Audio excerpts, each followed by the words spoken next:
Կառավարության հերթական նիստն էին անում աշխատանքից հետո, որտեղ գերագույն գլխավոր ԽԺԳ էլի սկսել է ժողովուրդը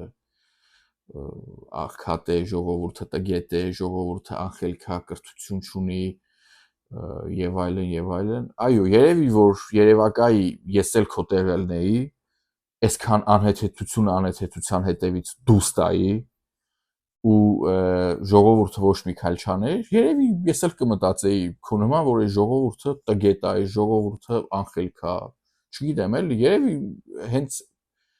ինատու էլ անում ես ամեն անգամ նոր անհեթեթություն ասելով ու հերթական անհեթեթությունը բրենդավորելով փորձում ես հասկանալ ու ժողովուրդն էլ այդ ամեն ինչը ընդունելով ոչ մի քայլ չանելով քո մեջ վերլուծում ես, կցմբռնում ես, որ այս ժողովուրդը տգետ է, որովհետև դու անհեթեթություն ասում ես, ժողովուրդն էլ բան չի ասում։ Այո, ժողովուրդը աղքատ է, ու այս ժողովուրդը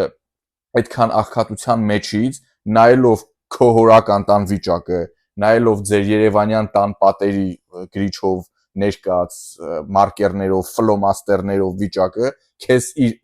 իրա նման աղքատ մեկին, իրա աղքատությունից,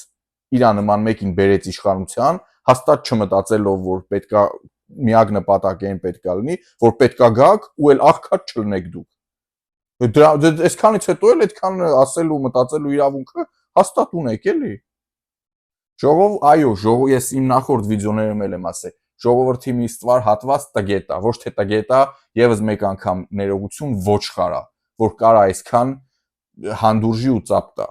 բայց հաստատ ժողովրդի տգետությունն ու ոչխարությունը անսպառ չեն, հաստատ համբերության բաժակը նույնիսկ տգետների ու ոչխարների մոտ լցվելու է։